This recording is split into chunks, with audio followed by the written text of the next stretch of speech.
क्या इजराइल ने अपने लिए मुश्किलें खड़ी कर ली है?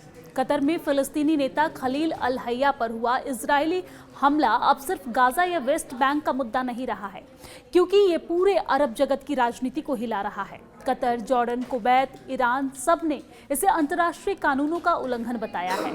ऐसे में सवाल है कि क्या ये हमला अरब देशों को एकजुट कर देगा और क्या ये इजराइल के लिए बड़ा सिरदर्द बनने जा रहा है? दरअसल खलील अल हय्या हमास के सीनियर नेता माने जाते हैं। कतर में उन्हें निशाना बनाना असामान्य है, क्योंकि कतर को अब तक मध्यस्थ की भूमिका में देखा जाता रहा है और यही कारण है कि अब इजराइल पर सीमा लांघने का आरोप लग रहा है। जॉर्डन और कुवैत जैसे देशों ने इसे अरब संप्रभुता पर हमला बताया है, वहीं ईरान ने इसे युद्ध अपराध कहा है। अगर कतर की बात की जाए तो कतर पहले से ही हमास और इजराइल के बीच मध्यस्थ का काम करता रहा है।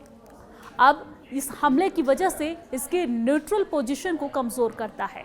जॉर्डन और कुवैत की अगर बात की जाए तो खुले तौर पर कड़े बयान उन्होंने दिया है और कहा है कि इन देशों के घरेलू दबाव भी सरकारों को इजराइल विरोधी रुख अपनाने पर मजबूर कर रहे हैं। वहीं अगर ईरान की बात की जाए तो ईरान पहले से ही हमास का सपोर्टर रहा है, लेकिन अब इसे अरब सहयोग मिलते दिख रहे हैं। वहीं इन सब को देखते हुए सवाल यही है कि क्या अरब देश एकजुट मोर्चा बना पाएंगे? देखा जाए तो ऐतिहासिक रूप से अरब दुनिया का हमेशा फिलिस्तीनी मुद्दे पर भावनात्मक रूप से जुड़ी रही है, लेकिन राजनीतिक स्तर पर हमेशा बटी हुई रही है। सऊदी और यूएई जैसे देश कई बार इजराइल से नजदीकी रखते रहे हैं। वहीं अब जब कतर जैसे देश सीधे प्रभावित हुए हैं तो संभावना है कि यह हमला अरब एकजुटता को मजबूती दे। लेकिन ऐसे में सवाल ये भी है कि क्या इससे सऊदी अरब को भी अपने रुख में बदलाव करना पड़ेगा? आपको ये जानकारी दे दें कि अमेरिका अब तक हमास और इजराइल के बीच सीज फायर करवाने में कतर की मदद लेता रहा है, लेकिन अगर कतर का भरोसा ही टूट गया तो वाशिंगटन के लिए सीज फायर की राह और कठिन हो जाएगी। इससे अमेरिका को डिप्लोमेटिक बैकफुट पर जाना पड़ सकता है।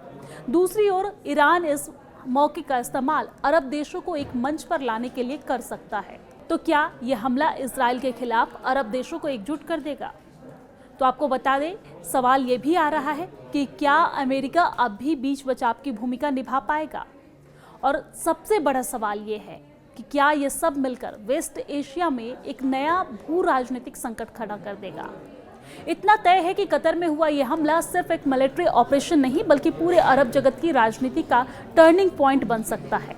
इजराइल ने शायद पहली बार अपने लिए अरब देशों को एक साथ खड़ा करने का खतरा खुद पैदा कर लिया है।